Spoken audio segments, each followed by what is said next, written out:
네, 알겠습니다. 네. 그래서 오늘의 책은 선생님이 2년 전에 집필한 가시리라는 네. 책인데요. 많은 분들이 읽고 오셨을 것 같고요.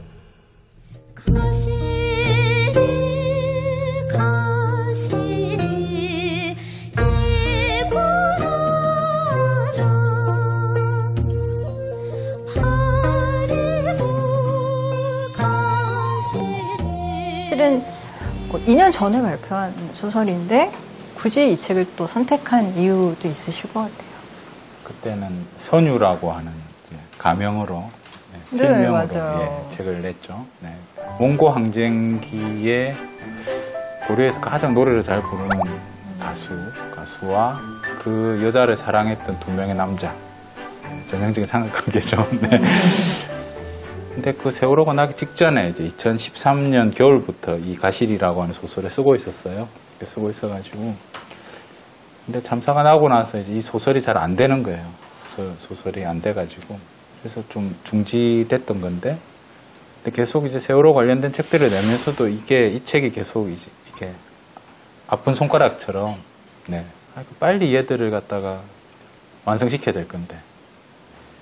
안타까워하면서 사실 밤마다 좀 조금씩 썼던 거죠. 네. 네, 소설을 써가지고 2017년에 이제 작품이 완성됐는데 책을 내려고 하니까 세월호 소설 쓰다가 갑자기 뜬금없이 이제 연애 소설을 내기가 약간 좀 그래서 출판사랑 의논을 좀 했더니 그럼 이름을 바꿔서 내자고 해서 그래서 선유라는 선유라는 이름으로 이제 책을 냈고요.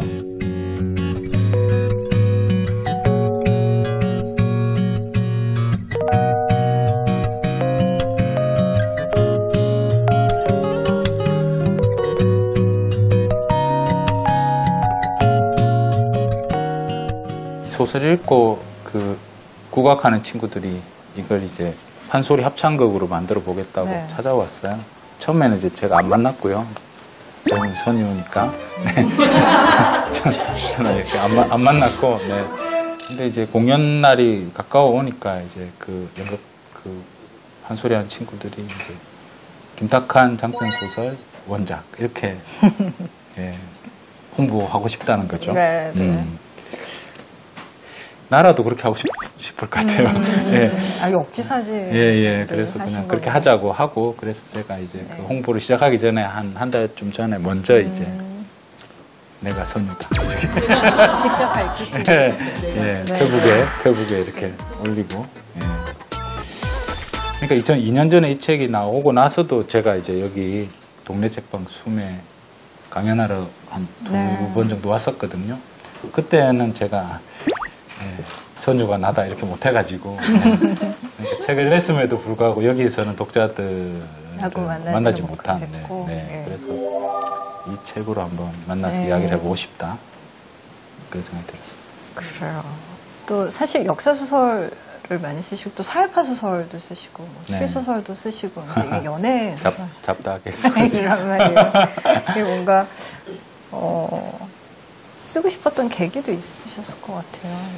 그러니까 그 사실과 맞먹을 만큼의 또 중요한 게 사람의 감정이거든요. 감정.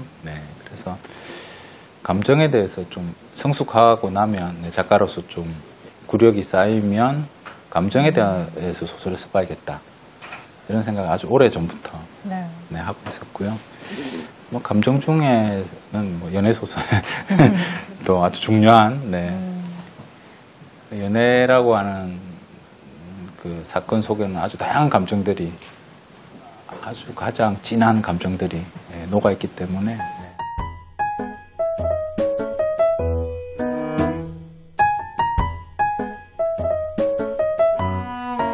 어떻게 쓰게 되고 어떻게 이게 태어나게 됐는지에 대한 얘기를 들으셨는데 이제 다 읽고 오셨거든요. 독자분들이.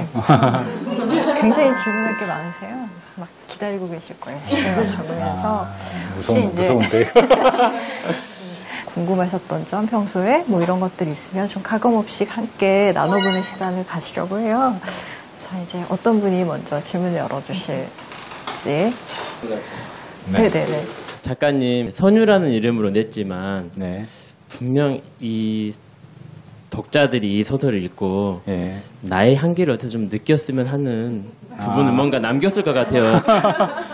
작가라면 과연 그게 과연 어디에 좀 있었을까? 아니면 그런 구도?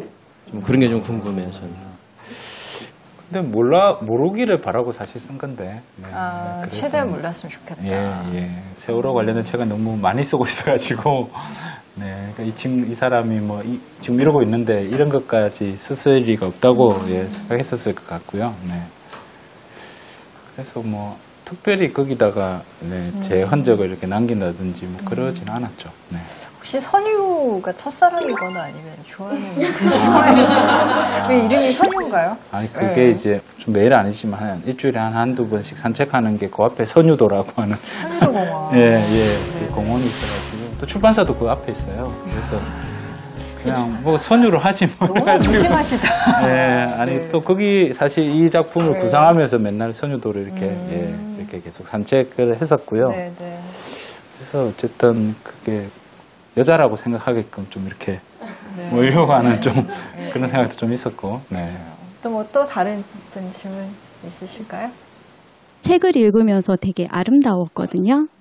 역사적으로 보면 저희 삼별초 이야기가 너무 아픈 역사잖아요. 근데 이 아픈 역사를 특별히 이렇게 아름다운 연애 소설과 만나게 해주신 특별한 생각이 있으셨는지 궁금했어요.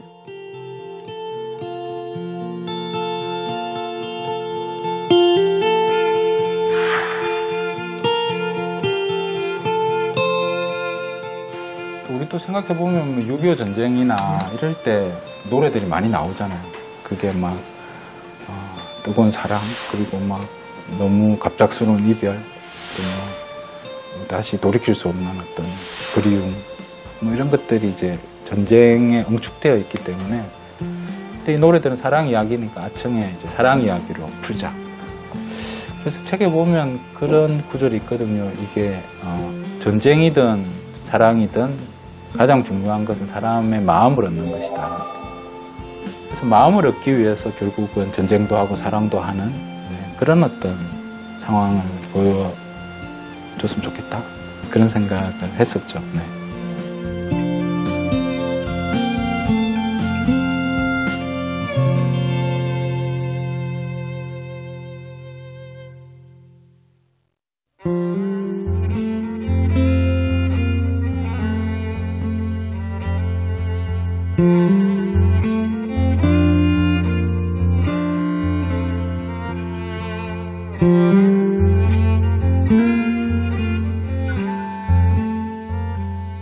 가시리도 그렇고 역사 소설을 많이 쓰셨는데 이제 고증하고 소설적인 상상력이 충돌을 할 때가 아마 있을 것 같은데 어떤 식으로 돌파구를 찾으시는지 궁금합니다. 사실은 구체적인 사실을 알면 알수록 더 뻥을 잘 칠 수 있어요. 네, 그러니까 이게 대충 알면 상상을 펼치기 어렵거든요. 그러니까 확실히 알면 있잖아요. 확실히 안다는 건 뭐냐 하면 전문가들이 아는 정도로 자료들을 봐가지고 여기까지는 전문가들도 이 텍스트까지 본 거다. 그리고 이 텍스트와 그 다음 텍스트 사이에는 비어있다. 그러니까 어떤 인물이 있는데 인물이 15살까지는 확실히 있고 그 다음에는 20살부터 이야기들이 이어진다. 여기까지 이제 공부를 해서 알게 되잖아요. 그러면 15살부터 20살까지는 그냥 마음대로 쓰자 이렇게 되는 거예요. 그러니까 훨씬 더 이제 풍부하게 그것들을 쓸 수 있고요. 그러니까 제가 쓴 이제 열려문의 비밀이라고 하는 작품이 있는데 이제 그 소설을 썼을 때 거기가 이제 적성이라고 하는 고을인데요. 그걸 이제 제가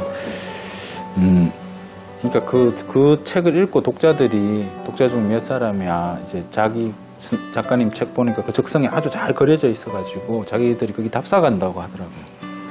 가서 그 골목골목을 이제 거닐어 보고 싶다고.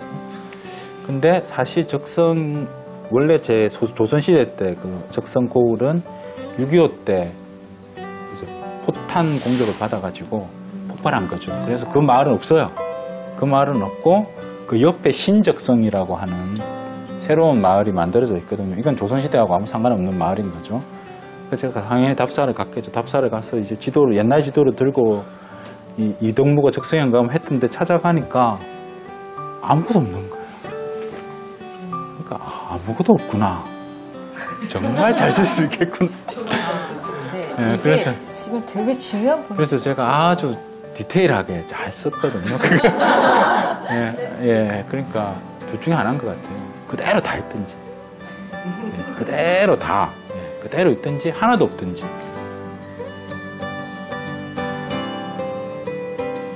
제 선생님 소설을 제법 많이 읽었는데요.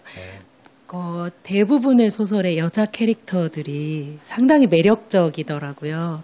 그래서 읽을 때마다 궁금한 게 그 여성성에 대한 건 혹시 가슴 속에 있는 여성성을 끄집어내시는 건지 아니면 그 캐릭터의 어떤 그때마다 모델이 있는지 되게 궁금했어요. 그 제가 좋아하는 이상형 같아요, 이상형.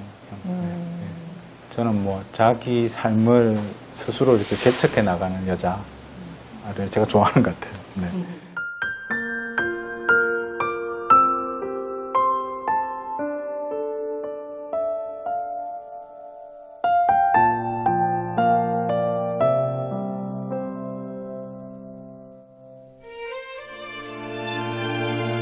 그러니까 나황진이를 이제 맨 처음에 쓸 때 그게 제 어머니의 이제 회갑 기념 소설이거든요.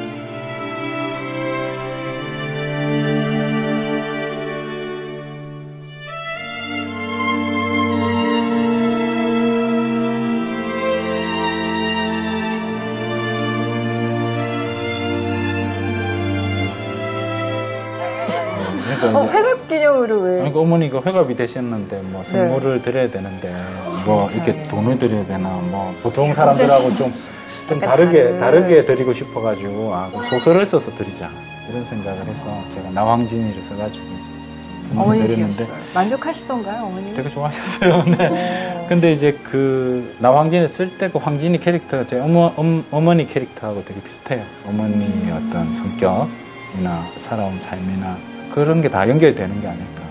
어머니와 뭐 황진이와 리심과 뭐 이렇게 쭉 다 연결되는 게 아닐까. 궁금한 점 있으신 분? 네, 얘기 들어볼까요? 저는 요즘 정세상에서 보는 게 저희 대한민국이 잘 되려면 너무 큰 주제로 갈 수도 있는데 성찰을 더 많이 하실 것 같아요. 저희보다. 저는 보면서도 그냥 이 시국이 되게 답답하게 느껴지고 저희가 보지 못한 것까지 보셨을 것 같아서 라는 생각을 저는 했었거든요. 그래서 뭔가 이게 어떻게 변화될 것이라고 보시는 관점이 있다면 좀 제시해 주실 수 있는지. 그리고 좀 거창하게 이렇게 말하자면 이야기가 그런 고민들을 해결해 줄 수 있다. 그런 생각들을 하는 거죠. 그러니까 이게 사람과 사람이 뭐 글을 통하든 말을 통하든 서로 이렇게 대화를 나누고 이야기를 하는 것이 어떻게 보면 희망일 수 있다. 근데 사실 한국에서 모르겠어요. 이렇게 제 아이들 큰 거 보면 초등학교 때는 굉장히 책을 많이 읽거든요. 많은 책을 읽혀요. 엄청나게 읽히다가 중학교 가면 이제 공부를 해야 된다. 난 공부해야지. 그러고 책을 못 읽게 하는 거예요. 그 6년 동안 책을 안 읽는 거죠. 그럼 그때가 정말 황금기고 감수성이 예민하시 그때야말로 책을 읽어야 되는데 그래서 그 이야기가 끊어지는 순간 이제 더 이상 그게 어떤 그룹이 됐든 간에 서로가 서로를 이해하는 그런 연결망들이 다 끊어지니까. 그러니까 이야기를 나누기 위해서 그러면 어떤 노력들을 해야 될까? 그런 사람들이 좀 많아져야 되지 않을까? 그런 생각이 드는 거죠. 이야기를 하려고 하는 사람들이 점점 많아지고 먼저 이렇게 결심을 하는 그런 사람들이 좀 많아지고 뭐 그런 사회가 중요할 것 같고요. 네. 그러니까 제가 이제 23년 만에 처음으로 이제 1년 동안 이제 쉬기로 했거든요. 쉬면서 독자들하고 좀 돌아다녀야겠다, 걸어야겠다. 좀 속도를 굉장히 늦춰가지고 싸목싸목 걸어야겠다. 걷기 이름도 싸목싸목이라고 슬슬 느리게 이런 거잖아요. 다 빨리 가니까 다 빨리빨리 막 가잖아요. 선행학습하고 막 이렇게 막 빨리빨리 하니까 나도 빨리 가야 될 것 같이 느껴지는 거죠. 근데 한 23년 작가를 해보니까 빨리 가면 안 되더라고요. 그게 빨리 해가지고 작품을 완성해서 빨리 책 내고 그러면 책 빨리 내는 만큼 또 빨리 잊혀져요. 네, 그러니까 좀 제대로 된 걸 하는 게 굉장히 중요한 거잖아요. 제대로 된 걸 하기 위해서는 오히려 지금 이제 권장하는 속도보다 훨씬 느리게. 그래서 이 동네 책방이라는 것도 이제 그런 의미가 있는 것 같아요. 또 그런 책들을 같이 모여 읽는 어떤 공간, 네, 그런 공간이 이제 동네 책방이니까. 그러니까 동네 책방이야말로 이제 싸목싸목, 네, 천천히 가지만 사실은 제대로 가장 빨리 가는 그런 곳이죠.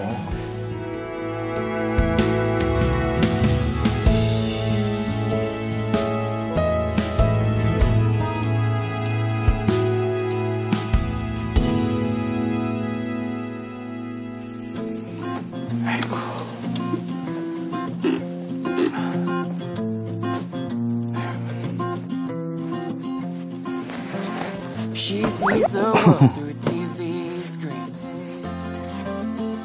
애가 끝났으니까